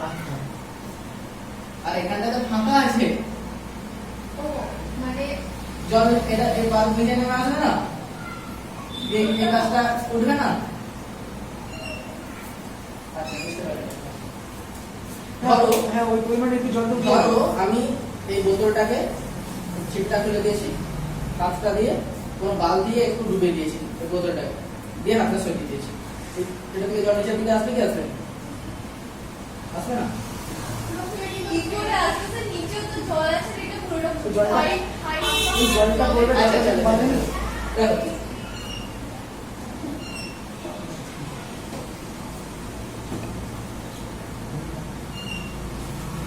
এই জায়গা পর্যন্ত জল আছে,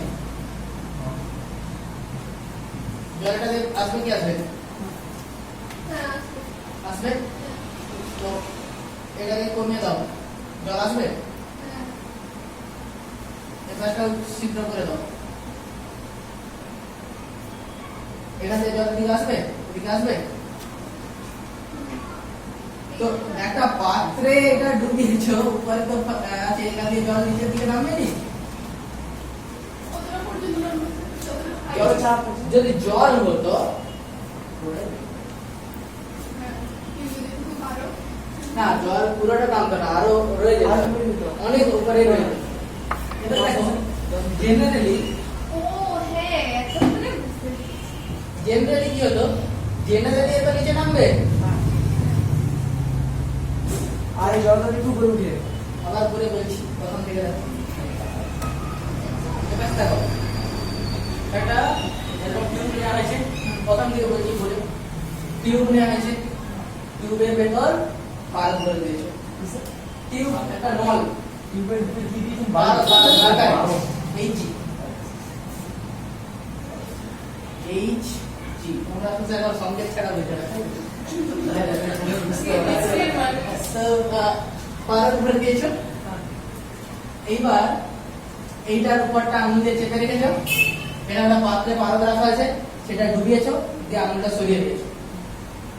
এবারে কি হবে, পারদটা নিচে নামবে, উপরে তো বেশি আছে, সমস্ত ছিল তো তরলের ধর্ম, সমান উচ্চতা এসে পৌঁছাতে চাইবে সেরকম কি জল আছে? না, পারদ ধরে পাত্রে পাত্রে পারদ আছে, এখানে পারদ, এখানে পারদ। তাহলে এখান দিয়ে পারদ বেরিয়ে এদিকে আসতে চাইবে, তাহলে এটা পারদটা কি হচ্ছে, নিচের দিকে নামবে, আর এই পারদের স্তরটা উপরের দিকে উঠবে। তাহলে আমাদের নরমালি মনে হতে পারে যে পুরো পারদটাই নেমে চলে আসার কথা, কারণ নিচে তো এমজি কাজ করছে, এমজি কাজ করছে মানে এটা নিচে আসবেই। কিন্তু বায়ুমণ্ডলীয় চাপ এখানে কাজ করছে, বায়ুমণ্ডলীয় চাপ তো আছে, পৃথিবীর চারধারে যে বায়ুমণ্ডল আছে তার তো একটা চাপ আছে, বায়ুমণ্ডলের চাপ প্রত্যেক জায়গার উপর কাজ করছে লম্বভাবে, তাহলে এই পারদের উপরের সারফেসেও বায়ুমণ্ডলের চাপ কাজ করবে। এবার দেখো এই উপরে কি আছে, এখানে বায়ু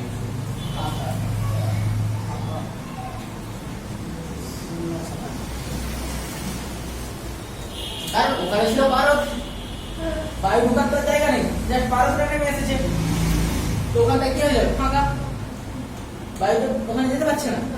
তাহলে এইখানে চাপ, বায়ুমণ্ডলের চাপ নেই। নরমালি আমাদের কি হয়, দেখবে একটা টিউবে জল ভর্তি করে তুমি ছেড়ে দেবে, দেখবে পুরো জলটাই পড়ে যায়, কারণ কি হয় না, উপরটা ফাঁকা আছে, উপরে বায়ুমণ্ডল চাপ দিচ্ছে। এবার দেখো কিন্তু এখানে তো বায়ু নেই, তাহলে এখানে চাপ কে দিবে না, এইচ রো জি, এই জায়গা পর্যন্ত ধরে লেভেল আছে, এই জায়গা পর্যন্ত এই পারদটার হাইট ধরলাম এইচ, তাহলে এখানে চাপ কত পড়বে, pressure h rho mercury into পারদের ঘনত্ব, এটা কত হয় গ্রাম পার সেকেন্ড। তাহলে এইখানে এই পরিমাণ চাপ পড়বে, এই পাশে বায়ুমণ্ডলের চাপ আছে, তাহলে এই চাপ আর এই চাপ যদি সমান হয়ে যায় তাহলে সেখানে কি স্টেবল হয়ে যাবে, দুপাশের চাপ বেশি সমান, এখান থেকে বায়ুমণ্ডলের চাপ এখানে পড়ছে, পাস্কালের সূত্র অনুযায়ী এই চাপ সব দিকে সমানভাবে পড়ছে, তাহলে এখানে P0 পড়ছে, এখানে মার্কারির জন্য চাপ পড়ছে, এইগুলো চাপ সমান হয়ে গেলে কি আর পারদ নেমে আসতে পারবে না। দেখা যাচ্ছে এইরকম করে রেখে এটা হচ্ছে 76 সেন্টিমিটারে রয়ে যায়, 76 সেমিতে রয়ে যায়। তার মানে এই যে বায়ুমণ্ডলের চাপটা 76 সেমি পারস্তম্ভের চাপের সমান, ওই জন্য তো হয়ে যাচ্ছে পারদের চাপ, এটা যে 76 জায়গায় এটা 77 সেন্টিমিটার হয়, তাহলে কি বায়ুমণ্ডলের চাপের চেয়ে এখানে চাপ বেশি হয়ে যাবে, তাহলে এটা কি হবে, নিচে নেমে আসবে, নিচে নেমে এসে 76 এসে থেমে যাবে। নিচে যে পারদটা আছে ওটা নির্দিষ্ট পরিমাণ আছে না? না এটা কোনো ব্যাপার না, এটা যা খুশি রাখতে পারো, এর অ্যামাউন্টের সাথে কোনো ব্যাপারই নয়, কত পরিমাণে যে তার ব্যাপার উচ্চতার সাথে ডিপেন্ডেন্ট, কারণ আমাদের চাপ এইচ রো জি, এখানে পরিমাণের কোনো ব্যাপার নেই, শুধু কি ব্যাপার, ঘনত্ব। তাহলে দেখো আমাদের বায়ুমণ্ডলের চাপটা দেখা যাচ্ছে 76 সেমি পারস্তম্ভের চাপের সমান। তাহলে বায়ুমণ্ডলীয় চাপের ভ্যালু কত হবে? অ্যাটমসফিয়ারিক প্রেসার বলে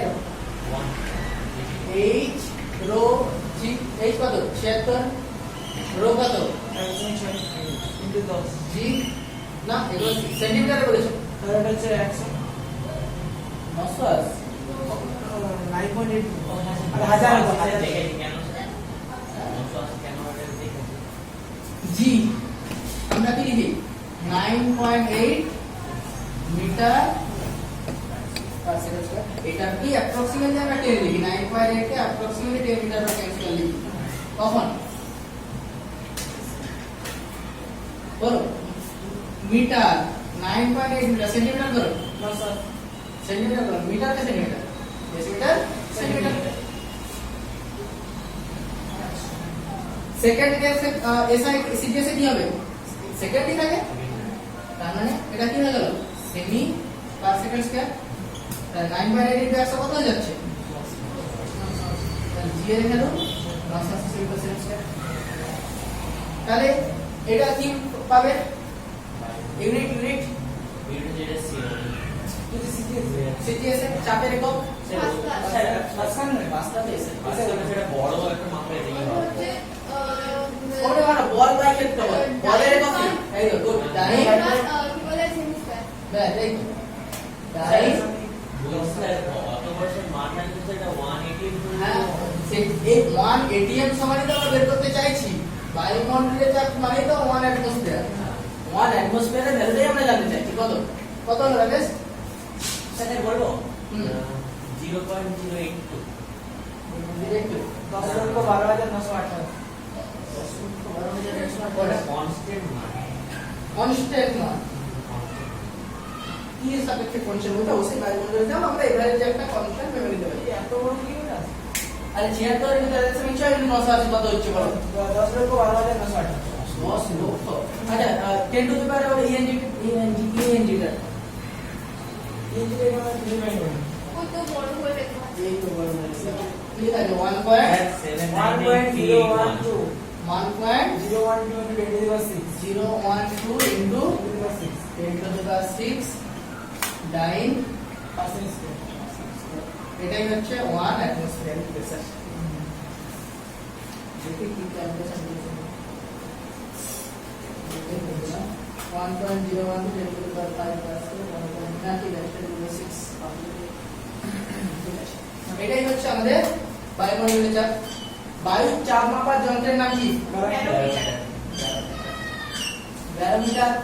কি রকম যন্ত্রটা অ্যাকচুয়ালি দেখেছো কখনো স্কুলে আছে দেখবেন তোমাদের স্কুলগুলোতে আছে একটা বড় যন্ত্র এই রকম এত বড় যন্ত্র এখানে একটা সরু টিউবের মতো পার করা আছে আর কিছুই নেই। হ্যাঁ 76 সেন্টিমিটার হতে হবে 76 সেন্টিমিটার মানে কত হলো প্রায় 3 ফুটের কাছাকাছি চলে যাবে। মানে এই বোর্ডটার মধ্যে প্রায় এরকম এরকম সাইজের সেটা জিওগ্রাফি প্র্যাকটিক্যাল হ্যাঁ দুবারে করতে পারে ফিজিক্সে খুব একটা বায়ুমণ্ডলে যা তোমাদের প্র্যাকটিক্যাল করে লাগবে না এই জন্য রাখে না।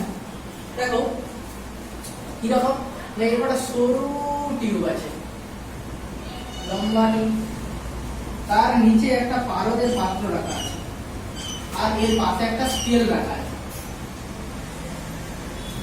এটা 1-2 করে করা আছে একদম 80 এরকম 80-100 পর্যন্ত। এইবার এর যে সারফেসটা একদম নিচের সারফেসটা এইটাকে আমাদের স্কেলে 0 এর সাথে রাখতে হবে।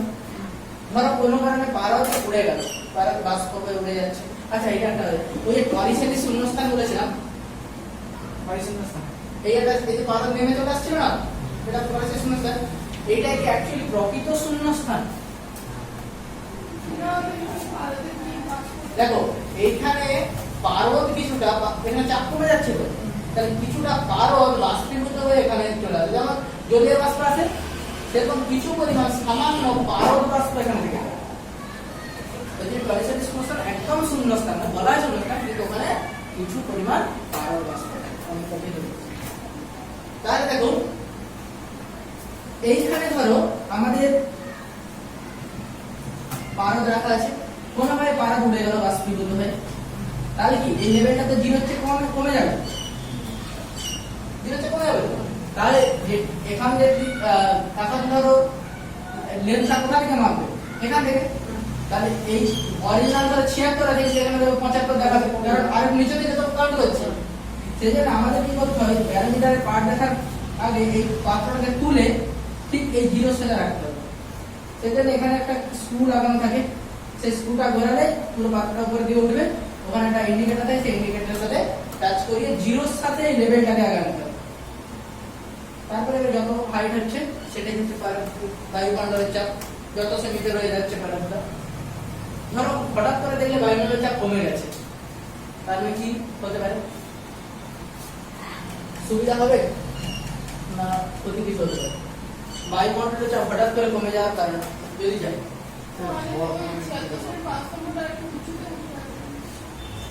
হ্যাঁ শেয়ার দেখি কমে যাবে কি করে, উচিত নিচে নামবে।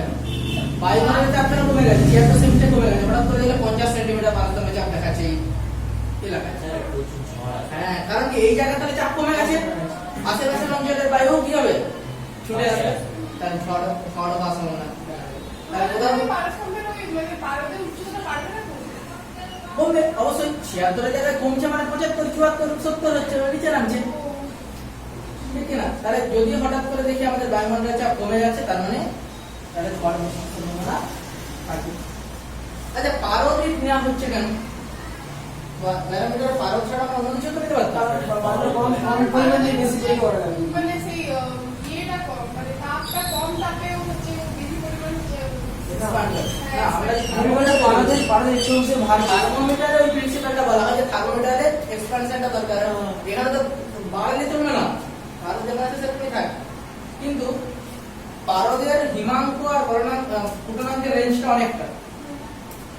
ফলে আমরা কি অনেকটা রেঞ্জে, ধরো তুমি জল দিয়ে যদি তৈরি করতে, তুমি পাহাড়ের উপর যে মাপছো জল বরফ হয়ে গেল, তা তো মাপা যাবে না, বা কোনো বেশি উষ্ণতা 100 ডিগ্রির চেয়ে বেশি উষ্ণতা তো আমরা দেখা যাচ্ছে, সেখানে জল ফুটে বাষ্প হয়ে গেছে, তাহলে চাপ মাপা যাবে না। তাহলে কি এই যে গলনাঙ্ক আর স্ফুটনাঙ্কের রেঞ্জটা পারদের অনেকটা বেশি, পারদ চকচকে হয়, ওই জন্য কাঁচের গায়ে দেখা যায় ভালো, বুঝতে পারছে যাচ্ছে জল জল কি হয়, কাঁচের গায়ে লেগে রয়ে যায়, কাঁচের গায়ে লেগে রাখে না। মানে ধরো জল হলে কি উপরে উঠে গেছে, জল আসলে নেমে চলে আসছে, কিন্তু ধারে ধারে গায়ে জল লেগে গেছে, তাহলে বুঝতেই পারছে না যে নেমে আসছে। কিন্তু পারদে হলে অসুবিধা নেই, উঠছে নামছে সুন্দর। এইসব অনেকগুলো কারণের জন্য আমরা পারদকে ইউজ করি। এখানে তোমার বই আছে, দেখে আরেকটা জিনিস সম্বন্ধে দেখে জানবো, তাহলে আমাদের চ্যাপ্টারটা হয়ে যাবে, যেটা হচ্ছে ম্যানোমিটার। ব্যারোমিটার বায়ুমণ্ডলের চাপ মাপার জন্য ইউজ করা হচ্ছে, আর ম্যানোমিটার যে কোনো চাপ মাপার জন্য। ধরো একটা বদ্ধ পাত্রের ভেতর কতটা চাপ আছে ততটা মাপতে হবে। ম্যানোমিটার যন্ত্রটা কিছুই না, এরকম একটা বাঁকা টিউব। দু রকম ম্যানোমিটার হতে পারে, একটা খোলা মুখ ম্যানোমিটার, একটা বদ্ধ মুখ ম্যানোমিটার। দেখো এখানে চাপ ধরো পি, এবার ধরো এটা বেশি হাই, একটা হাই প্রেসার, এখানে কি হচ্ছে, তাহলে এই পাশ থেকে চাপ বেশি পড়বে, তাহলে এখানে পারদটা কি হবে, উপরের দিকে উঠে যাবে, এখান থেকে দুবার পারদ উঠে গেছে, এখান থেকে এখান থেকে উঠে গেছে। এই হাইটটা মেপে নিতে পারবে, তাহলে এই হাইটের জন্য কতটা চাপ পাবে, এইচ রো জি। তাহলে এখানে প্রেসার কত হচ্ছে, রো জি। কার জন্য, পারদের জন্য। দেখো এটা খোলা মুখ, জিজ্ঞাস তখনই হবে যদি আমরা এটা লিফটে রাখি বা কিছু রাখি, আমরা নরমাল কেসে লিফট করছি। ধরো এখানে আমাদের বায়ুমণ্ডল আছে, খোলা মুক্ত, উপরে বায়ুমণ্ডল চাপ দিচ্ছে, তার মানে এই জায়গায় চাপটা এইচ রো জি প্লাস বায়ুমণ্ডলের চাপ, এটা এই পাশের চাপের সাথে সমান। এই পাশে কত চাপ পড়ছে, এই পাশে পি চাপ পড়ছে, পি সমান এখানে চাপ সমান হবে। তাহলে এইখানে যে চাপটা সেটা কত না, এই এইচ রো জি প্লাস বায়ুমণ্ডলের চাপ। যদি এই পিটা খুব হাই হয় তাহলে কোনো অসুবিধা নেই, কিন্তু এটা খুব লো চাপ, লো প্রেসার, বায়ুমণ্ডলের চাপের চেয়ে অনেক কম, তাহলে বায়ুমণ্ডলের চাপ নামিয়ে ওর ভিতরে পারদটা ঢুকে দেবে। এপাশ থেকে প্রেসার বেশি করে পারদ ঢুকে যাবে না পাশে, ফলে তখন আমরা এই মুখটাকে আর খোলা রাখি না, তখন আমরা বদ্ধমুখ ম্যানোমিটার ইউজ করি। স্যার, তখন তাহলে দুটো সমান হয়ে যাবে, হ্যাঁ। দুটো দাগ সমান হয়ে যাবে। দেখো কিরকম হবে, ধরো এটা এরকম বদ্ধমুখ, এখানে এটা কি লো প্রেসার। তাহলে দেখো এখন এখানে এপাশে তো প্রেসার পি পড়ছে, তাহলে এখানে উঠবে, ধর এখান থেকে উঠছে পারাটা, তাহলে এই যে হাইটটা, এই হাইটের সমানই হচ্ছে এখানে প্রেসার। এই জিরোজি বায়ু খোলা মুখ নেই, তাহলে পি জিরোটা আর আসছে না, তাহলে এখানে যে প্রেসারটা সেটা সিম্পল এই জিরোজির সাথেই সমান। বদ্ধমুখের ক্ষেত্রে লো প্রেসার মাপা যাচ্ছে, বদ্ধমুখ ম্যানোমিটারের সাথে খোলা মুখের সাথে হাই প্রেসার। আর এই জিরোজি যেটা, এটাকে বলা হয় গেজ প্রেসার বা গেজ চাপ।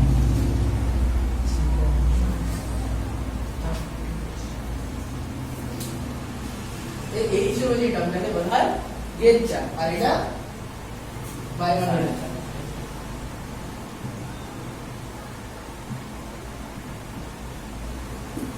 আর এটা বায়ু চাপ।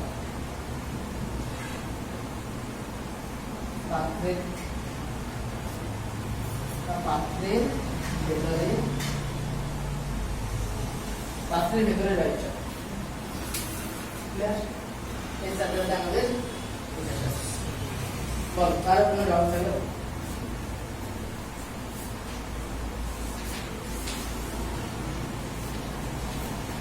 আমরা সামনেটা বিশ্লেষণ করব।